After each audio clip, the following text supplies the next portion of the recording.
मुख्यमंत्री हमारे पड़ोसी जिले रोहतक का होगा, और क्योंकि ये हल्का रोहतक लोकसभा की कॉन्स्टिट्यूएंसी के अंदर पड़ता था, तो लोग तो पहले से ये सोचे बैठे थे कि कोसली तो जो कांग्रेस की टिकट लेकर के आएगा उसको ही जाए। लेकिन इस हल्के के अंदर जितना तवज्जो और ध्यान सरकार की तरफ से मिलना चाहिए था वो शायद नहीं मिला।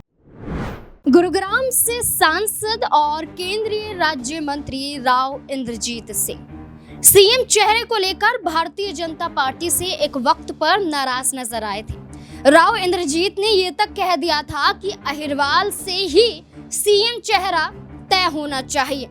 राव इंद्रजीत ने कहा था कि जब उन्हें केंद्रीय राज्य मंत्री बनाया गया था तब सबसे बड़ा आरोप राव इंद्रजीत ने मोदी सरकार पर लगाया था कि लंबे समय से भारतीय जनता पार्टी का हिस्सा हूं, लेकिन ना 2014 में और ना ही 2019 में और ना ही 2024 में वो तवज्जो मुझे मिले। इस बार भी मुझे केंद्रीय नहीं बल्कि केंद्रीय राज्य मंत्री बनाकर छोड़ दिया।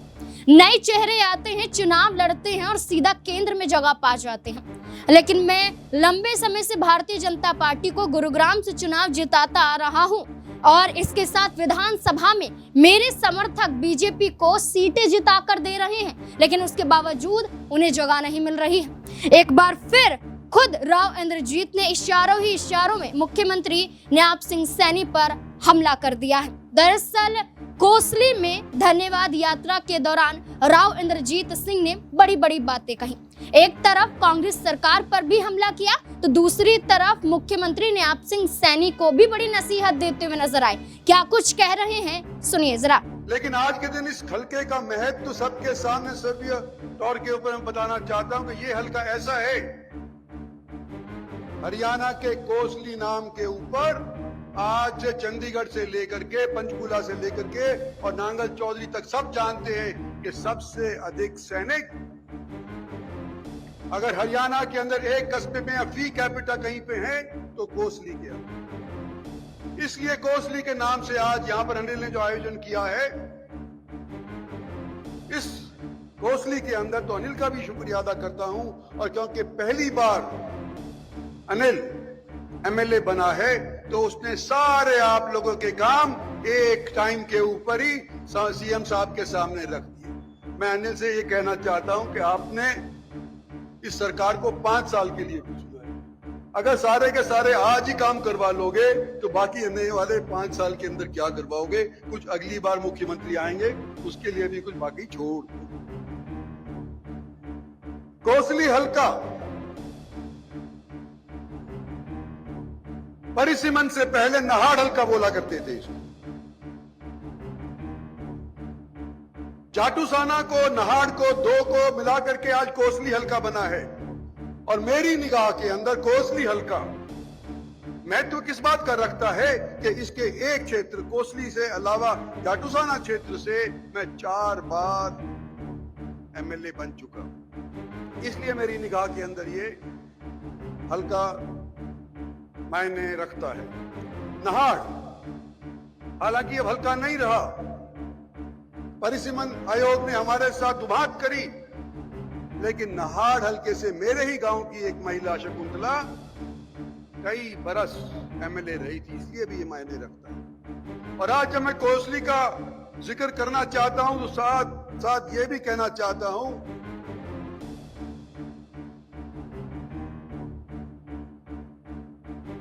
कि आने वाले समय के अंदर हम ये उम्मीद लगाए बैठे हैं कि जो पिछले दिनों के अंदर हमारे साथ नहीं हुआ,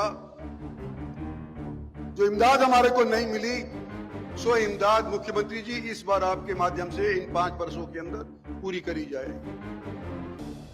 आप याद करो, कोई भी यहां पर बैठा हुआ है, कोई स्टेज के ऊपर बैठा हुआ है, पत्रकारगण यहां पर बैठे हुए हैं, सभी को मालूम है कि विधानसभा का चुनाव होने से पहले जगह जगह ये हवा थी कि इस बार कांग्रेस पार्टी की सरकार हरियाणा के अंदर विराजमान होगी। मुख्यमंत्री हमारे पड़ोसी जिले रोहतक का होगा, और क्योंकि ये हल्का रोहतक लोकसभा की कॉन्स्टिट्यूएंसी के अंदर पड़ता था तो लोग तो पहले से ये सोचे बैठे थे कि कोसली तो जो कांग्रेस की टिकट लेकर के आएगा उसको ही जाए। यहां के लोगों ने पिछले 4 बार लगातार भारतीय जनता पार्टी को अपनाया है। सन 14 से लेकर अब तक, और उससे पहले भी जब मैं भी हुआ करता था तो भारतीय जनता पार्टी को अपनाया है। और जब हवा विपरीत चल रही थी, कांग्रेस की हवा चलने लग रही थी, उस टाइम के ऊपर इस हलके ने फिर भी संभावित मुख्यमंत्री रोहतक वाले को नहीं चुना, बल्कि आपके यहाँ के खुद के अजीज अनिल यादव को चुना और भारतीय जनता पार्टी का परचम इस हलके के अंदर लहराया।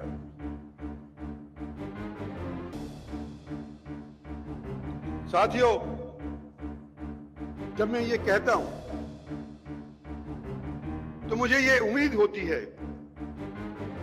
कि जब ये नए सीएम साहब आए और पहली बार आए हैं तो इनको इस हलके को दत्तक हलके के तौर के ऊपर अपना लेना चाहिए। दत्तक पुत्र होते हैं, दत्तक हलके भी हो सकते हैं। आपका बल, ध्यान, आप जीटी रोड से आए हैं, जमुना के किनारे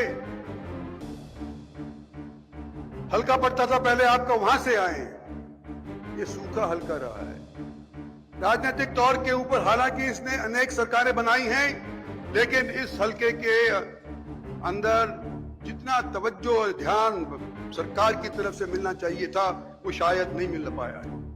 मैं आखिर के अंदर एक ही चीज कहना चाहता हूं कि जब मैं यहां पर पहले आया था, इलेक्शनों से पहले, अनिल ने अनेक चीजें कह दी,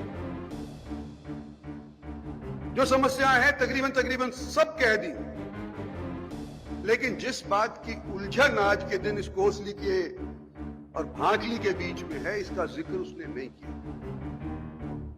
सब जगह आने वाले समय के अंदर आप जिला बनाएंगे, नई तहसील बनाएंगे, नई म्यूनिसिपैलिटीज बनाएंगे, लेकिन यहां पर हमने कोसली और भांकली के विवाद की वजह से ना मैंने ना अनिल ने इसका जिक्र नहीं किया। लेकिन मेरा मन नहीं माना, मैंने कहा करो, भांकली का, कोसली का जिक्र करो। 2 बड़े गांव हैं इस क्षेत्र के, और मैंने आने से पहले, इलेक्शन होने से पहले एक सुझाव दिया था, और मैंने कहा था कि भांकली वालों 5 आदमी आप दो, और मैंने ये कहा था कि कोसली वाले 5 आदमी आप दो, और मैंने यूं भी कहा था कि जो हमारे बाकी हल्का पड़ता है हमारा कोसली का, 5 आदमी उससे भी ले लेंगे और सब मिलजुल करके बात करेंगे कि कोसली भांकली का किस तरह से ये विवाद मुकाया जाए। उस टाइम तो लोग मान गए थे, लेकिन आज के दिन हम सत्तासीन हैं, हम आज के दिन दोबारा उसी बात को कह रहे हैं, क्योंकि जो पहले किया था वो सिर्फ इलेक्शन के दौरान एक खामखा का भाषण नहीं था। आज भी कहना चाह रहा हूं कि इस विवाद को अगर मुका देंगे तो ये हल्का सबसे बढ़िया हल्का हरियाणा के अंदर बल करके निकल सकता है। मैं एक चीज अपने मुखालिफों को भी कहना चाहता हूं कि जो लोग यूं सोचे थे कि कांग्रेस पार्टी आ रही है, कांग्रेस पार्टी आ रही है, कांग्रेस पार्टी का मुख्यमंत्री बनने जा रहा है, 10 साल और कांग्रेस का कोई हरियाणा के अंदर सरकार बनाने वाला आपको दिखाई नहीं होगा। अगले 10 साल तक भारतीय जनता पार्टी की सरकार इस प्रदेश के अंदर बनेगी, और मोदी जी का क्या नारा है, सबका साथ सबका विकास, चाहे वो मुसलमान हो, चाहे हिंदू हो, सिख हो या ईसाई हो। जब मोदी कहते हैं कि भाई सबका साथ सबका विकास, तो उनकी कैबिनेट के अंदर मंत्री होने के नाते मैं भी कहता हूं कि मुखालिफो, तुमने खूब जोर लगा लिया, इलेक्शन में जवान लगाने का तुम्हारा हक भी था, लेकिन 17,000 से कांग्रेस का कैंडिडेट यहां से हार गया। आज के दिन तुम्हारे को मैं आमंत्रित करता हूं कि तुम मिलो हमारे साथ, 10 साल तक हम हरियाणा के अंदर शासन करेंगे, और जो काम तुम्हारे वो नहीं कर पाते थे या करने की उन्होंने सिर्फ आप लोगों को उम्मीद दिखाई थी, उन उम्मीदों के ऊपर हम आपके सपने को साकार करेंगे। मुख्यमंत्री के सामने मैं यूं कह रहा हूं कि आने वाले समय के अंदर मुख्यमंत्री का हम साथ भी देंगे और आने वाले समय के अंदर इनके मार्फत के अंदर हरियाणा के इस दक्षिणी हरियाणा के ऊपर जितनी तवज्जो दे सकती है ये सरकार, उसको दिलाने का पूरा प्रयास करेंगे। राव इंद्रजीत के इन शब्दों के आधार पर ये कहा जा रहा है कि अब हरियाणा में क्या कुछ बड़ा होने वाला है? क्या राव इंद्रजीत सिंह कोई बड़ा कदम उठाते हुए नजर आएंगे? इस पूरे मुद्दे को लेकर आपको क्या लगता है? अपनी राय कमेंट सेक्शन में दें। देखते रहें SPN9 न्यूज। धन्यवाद।